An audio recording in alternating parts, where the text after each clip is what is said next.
Hey Canucks fans, welcome to Clay's Canucks commentary for Tuesday, January the 15th. I'm Clay Emo, I'm at Canuck Clay on Twitter, I'm at Clayton Emo on Instagram. I'm the founder of the GLCPC, the Good Looking Canucks Positivity Club, and this is my Canucks take, all in one take.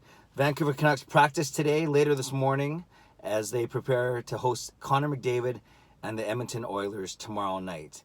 And who knew that a game in the middle of January could actually have playoff implications? That's because last night with the Edmonton Oilers win and the Minnesota Wild loss, there are now 4 teams tied with 47 points. 4 teams tied for the last wildcard spot, the last playoff spot in the Western Conference. And with these 4 teams are Minnesota, who've done it in 45 games, the Ducks and the Oilers, who've done it in 46 games, and the Canucks, who've done it in 47 games. Add in the St. Louis Blues, who are 3 points behind, but with 3 games in hand, so they could easily pass the 47 points in 47 games mark. And then the Arizona Coyotes, who are 4 points behind with 2 games in hand in the Canucks. So they could as well be on a pace for 47 points in 47 games. Add it all up, you have basically 6 teams right now that are fighting for that last playoff spot. And it's what Gary Bettman, it's what the league wants. They want parity. So 3 months to go, and there's up to 6 teams that could fight for that last spot. Very quickly, I talked about this in my 2-on-1 video, but I can expand on it a little bit. I'm not limited to 2 minutes right now. Minnesota, I still think they have the best chance. They are the most nondescript team out of all those teams. But, you know, when you have guys like Preezy and Granlund up front, Dubnik's being solid in net, Suter on the back end, Dumba, a pretty good defensive core. Yes, they're not the most flashy team, but they're probably the most consistent out of all those 6 teams. You have the Oilers, who are very streaky, and they're a tire fire, basically. I'm surprised they're still hanging around, but that's because they do have the best player in the world right now in Connor McDavid. And who knows, if Lucic and Kassian continue to score like they did yesterday, that's crazy. You know, you never know what they can do, but they're truly a wild card. Maybe that's appropriate that they're going for the wild card.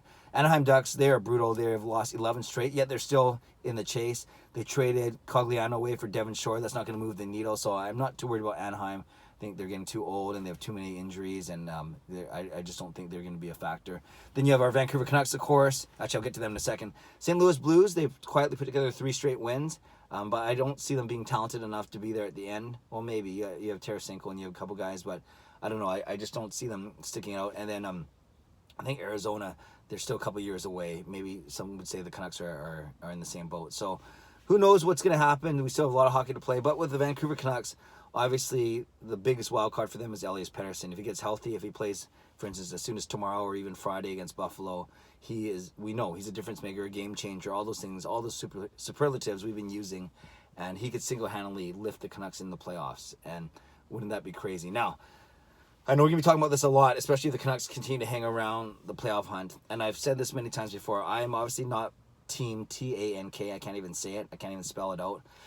I'm also not an idiot. I understand that the lower you finish, the better probability you have at, winning the lottery. And in this year, it looks like it'll be Jack Hughes as the lottery pick. And I know the lure of teaming Jack Hughes with Quinn Hughes, the brothers. I know the lure because the draft is going to be right here in Vancouver. But I think you'd agree with me that Vancouver is simply not a bottom 5 team this year. We can save that for the Detroits of the world and the Ottawas of the world. So if the Vancouver's not a Vancouver's not a bottom 5 team, that obviously diminishes their chances at the lottery right away. On the flip side, I'm not saying that the playoff team, and I'm not asking the Canucks to do anything crazy. I don't want Aquilini or Jim Benning to trade away prospects or picks or young players just so they can add 1 or 2 guys to solidify a playoff run which A, they might not even make, and B, might be one and done, so to speak. So I'm not advocating for that at all, which I'll get to in a second. We'll expand on that. But as a Canucks season ticket holder, as a diehard fan, as someone who hasn't seen a playoff game since the spring of 2015, I would love to be sitting in my seat in April, the middle of April, watching a first round game, or imagine a second round game. And I know the Canucks players, they can see it. They want to make it happen. And, it's going to be a great experience for guys like Pettersson and Besser and Virtanen and Stetchers of the world to get into a playoff round. And who knows, once you get in there, if they finish the second wildcard spot, the way it's trending, it would actually be facing the top team from the Pacific, because the Pacific right now is actually stronger. Up top, it's actually stronger than the Central Conference. So it could be you finish in the second wild card, you could be playing a Calgary or San Jose or Vegas, or of course, or a Winnipeg or Nashville if they end up winning the conference overall. So there's a lot of ramifications, a lot of different opponents you can have. But all I'm saying is this: if the Canucks aren't going to be a bottom 5 team, then they're going to finish somewhere in the. If they don't make the playoffs, they'll finish somewhere in the 17 to 21 spot. So you still have a small chance of winning the lottery, but not a great chance. I would actually, at that point, much rather see them make the playoffs, and who knows, get a couple games in, maybe sneak out a win, a first-round win. That would be completely unexpected, and then get the fans something to be excited about, and certainly get the players very, very excited and give them a jolt of confidence and a good feeling. Now, I only want the Canucks to make the playoffs if they do not tinker with their current roster, and tinker in a significant way. Maybe if it's a hockey trade for guys of similar age, similar ilks, similar contracts, then I'm okay with that. But it's very rare that happens. I certainly do not want Aquilini to get seduced by this opportunity to make a long playoff run this year.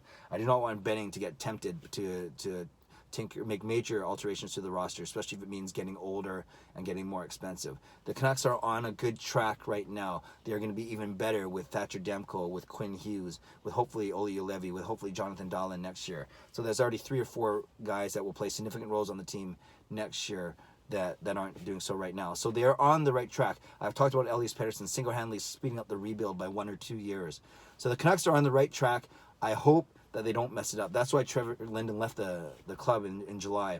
It's because he didn't like the way the direction was going, and he was afraid that Aquilini and Benning were going to try and make too many moves to try and win now, so to speak. So that's where I come out today. As I look at the standing, as I see the Canucks with a legitimate chance of making it into the playoffs, and as a season ticket holder wanting to see a playoff game, a playoff series, I do hope that the Vancouver Canucks make the playoffs, but only if they do not make significant alterations to their current roster. Because if I had a choice between making the playoffs with very little changes versus finishing out of the playoffs but with a small chance to win the lottery, yes, the lottery is always the lottery. There's always that small chance, but I think I'd much rather have them make the playoffs, still get a pick in the mid rounds, 16 to 20, or maybe I should say 14 to 18, somewhere in there, whatever it may be. Well, I guess if they make the playoffs, it would be 15 or 16. And see if they can do some damage in the playoffs this year. But what do you think, Canucks fans? I'm probably in the minority, and I get that, and I'm probably going to take some heat over it, but that's fine. That's why we have discussion. That's why everyone's allowed to have their opinion. But as a bona fide fan, not saying you're not if you don't want them to make the playoffs, but for me, I really want to see them get in and potentially do some damage. But again, I can't say it enough. Only if they don't make any significant changes to the roster. But what do you think? Do you want them to make the playoffs? Do you agree with my assertion? Are you worried that Aquilini or Benning are going to try and do something to tinker with the roster this season to make it even a more solidified playoff push? And if so, what are some of the things they might do? It might get kind of crazy in the comment section, but who knows? What are your feelings, though, right now on January 15th? Do you want them to make the playoffs, and do you think that Aquilini and Benning are going to help try and speed that up or solidify that playoff run? Leave a comment below. I love to read, react, and reply, as always. Subscribe if you like to. Like this video if you like to. I probably won't check in. I got a busy day at work, so I probably won't check in after the practice unless something crazy happens with Pettersson or something. Then I'll do a quick update maybe from my office. Otherwise, Canucks practice at 11 today, and they prepare to host the Edmonton Oilers, a team they are tied with in the standings with 47 points. They prepare to play them tomorrow. Oh, one last thing before I forget. When you extrapolate 47 points, you take the Minnesota Wild, who technically have played the least amount of games.